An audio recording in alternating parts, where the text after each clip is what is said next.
Time for the next stage in training, and that's what to do when both morons have swords. I mean, both warriors, because sword combat usually implies both people with weapons. You don't really need to train to beat somebody who doesn't have a weapon. Just swing to your hip. Okay? But if you watch sword combat, normally you're going to see one of two things. This would be our favorite sword combat ever. Ready? You want your cameras for this one. Here we go. Isn't that cool? Nobody, the one person who hasn't taken her meds yet clapped. You know why nobody clapped? It was stupid. It looked like 2 3-year-olds with sticks. Remember I mentioned them at the beginning of the lecture? Hopefully they progress and learn more as they train. And the reason why no one is impressed doesn't matter from this, because we're not aiming at each other. That's not how combat works. That's not how married life works. I mean, if someone's angry enough to swing a sword at you, they're not going to swing over here or over here. They're coming right down Broadway. Because on a non-lawn, that's a lethal injury. Okay, moving on. Next part. Sometimes when you watch sword combat, you see them swing at you. 24 years of martial training, I've developed this amazing thing. I want you to watch. This is what you do when somebody swings a sword at you. You ready? See that? I call it blocking. Blocking is amazing. Because see, the way it works is this. When they swing the sword at you, you put your sword between their sword and your face to preserve, well, you know, this. It doesn't work so well from behind. There is a problem with just blocking things. No, they clapped. Those guys, there's a problem with it. See? They like it! Blocking is cool! I'm lucky that. I'm not forgetting anything. Yes, you are! Here. Oh, you're right! Watch, we'll do it again. This time we'll roll my sleeves so you can see my arm. You do understand that's supposed to be a joke and me being really skinny, not just going, woo, take it off!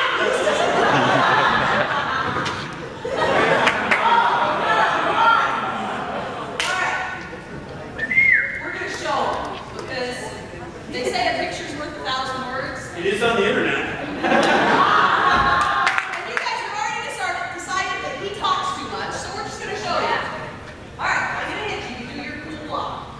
Really? Ready? Okay. Alright, here's your problem. Hit me back. You got it, babe.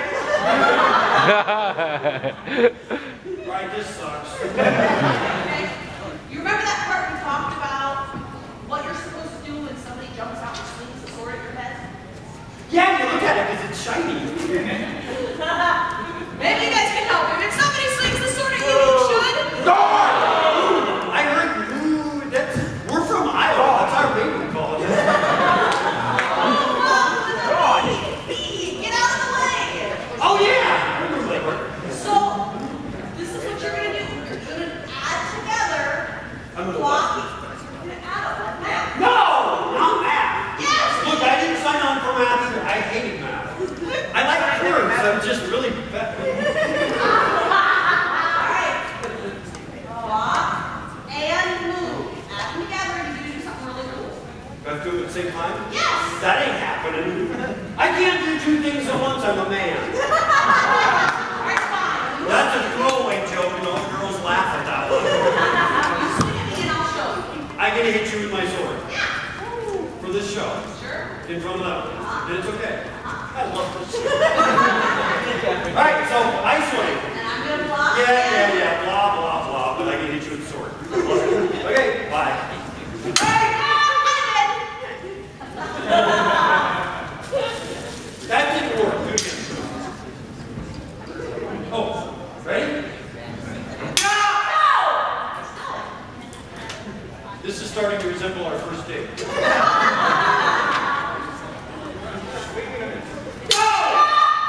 Alright, this sucks. I don't want to do this anymore. Who wrote this part of our script? Look, I know you didn't write the script. You know how I know? There were no crayon marks. Because you ate all my crayons last night. Is Sauerkraut loves? I thought you were cooking again. The bad news is, I was going to tell her after the show something was better last night than normal, and I wanted to have the same thing again. Dinner's on you tonight. Ooh, that could be good. No!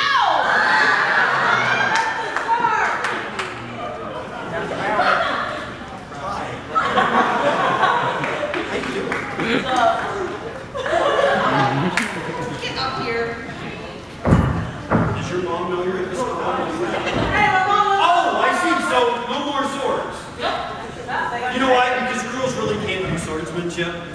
So now we'll just use something more size you can handle, all right? Don't you do the size you're used to handling? Oh.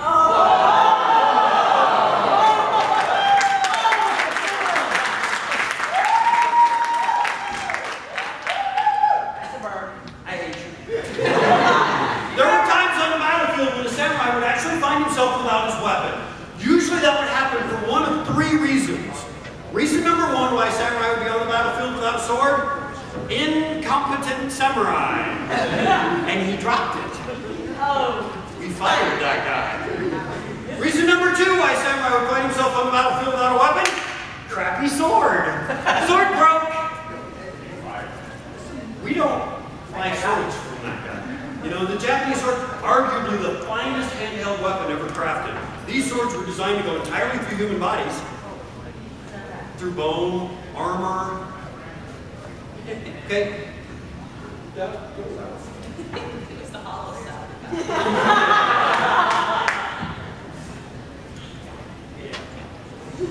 You suck. And not in No! Hi, sweetie. Okay. That leaves us with reason number three why a samurai would find himself on the battlefield without a sword. And our personal favorite: I left my sword in that guy.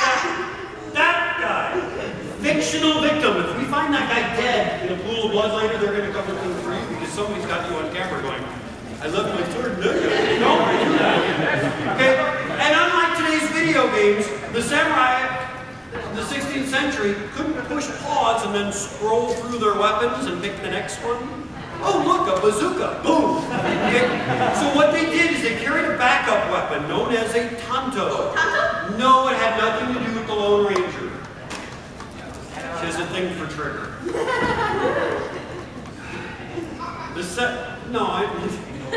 Not that kind of thing. We're from Iowa, not Montana. Is there anybody here from Montana? Okay. It's bad to make fun of a state that's mostly known for their firearms. The samurai carried a backup weapon known as a tanto. Single-edged, differentially heat-treated, really sharp, and they wore it in the front of their sash so that if they needed it in an emergency, I don't have a sword. They could draw the knife and continue fighting. Knife combat for the samurai was supposed to be the same as sword combat. Short, brutal, permanent. The knife went in the place that would cause the most damage the fastest. Now, when you watch me holding the knife and demonstrating things, some of you are probably already going, he's holding it upside down. What an idiot. You might be right. But it's not because I'm, look, if I'm holding it like this, yes, please come take it away. But the samurai, if you drew it out in an emergency, your first few movements were always with the knife carried edge up because that's how it was put in the sash.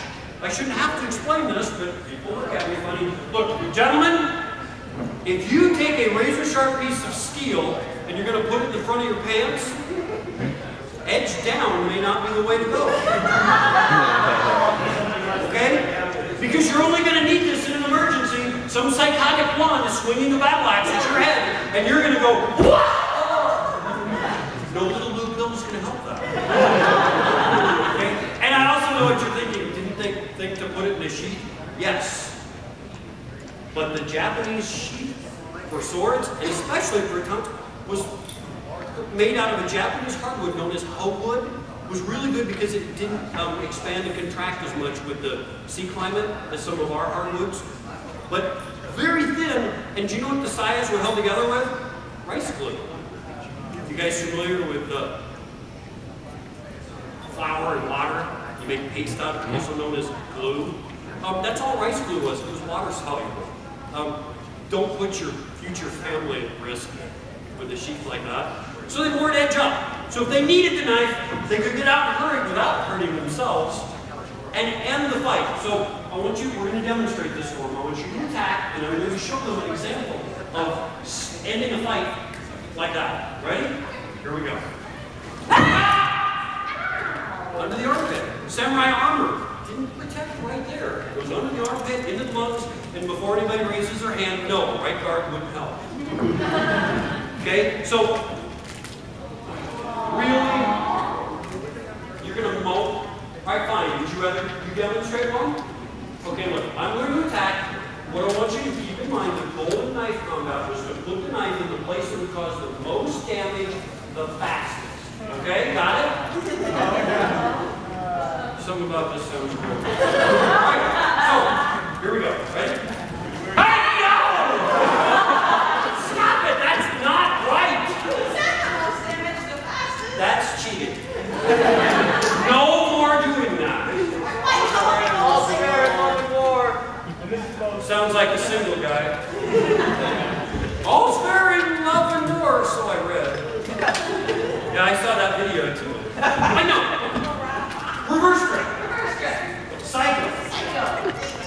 Really, sound effects too?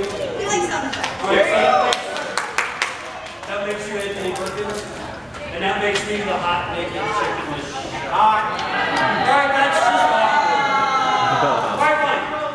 You be Anthony Perkins. And yeah, go ahead. Yeah. Now see if my wife had a heart attack, that would hurt. It wasn't a heartless lawn joke, really. It was something else. It was a Wizard of Oz joke. You know, they're all missing, looking for something. That makes you the Tin Man in the armor with the shiny axe. Yes, that's you. Okay. You want to trade jobs anyway? Alright, fine. So, I'll pretend to be the crazy man in a dress with a knife. And typecasting.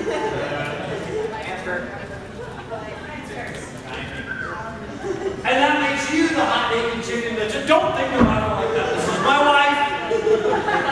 You know the really disturbed part? There's a couple of you still thinking about me and the little bonnet. Oh, God. So, attack comes in. And you demonstrate what Psycho would have been like as a movie if Janet Leigh, that was a lady in the movie, right, Janet Leigh? Oh, come on, there's someone. Look. Okay, good. You don't have to have been around in the 60s when they made the movie, just Netflix. So that would be what Janet Leigh would have done if she had trained in 16th century samurai arts. No, my husband had a brain, that one. It's Wizard of Oz, you're the scarecrow. I'm Michael Jackson? Cool. Woo! No moonwalking, give me that knife. Back to sword. And I know what you're thinking. Michael Jackson wasn't white. You're wrong. I mean...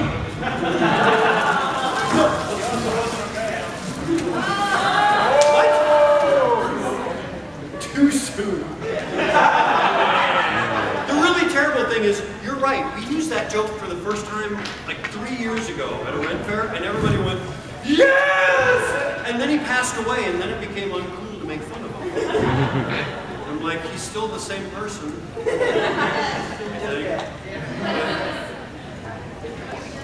So, I have one last thing for you. This is actually the reason why we get hired for most places. This is my 700-year-old sword. Yeah. Thank you, because I feel that way, and those are words I'm not allowed to use on stage. Which is why anytime I get close, I get off stage so I can deny it. This is a 700-year-old sword. And what makes it intimidating for me is this was something that was made by hand by a gentleman who's been dead and gone from this planet for the last 650 years. And something he made by hand is still in use literally every day. In today's society, everything is disposable. I mean, you don't really fix your car, you just throw away whatever's not working right and put in a new one. This was handmade 700 years ago and we still use it. As my daughter's fond of pointing out, this blade is older than I am, barely. Which is another reason why she's... But for this part of the demonstration,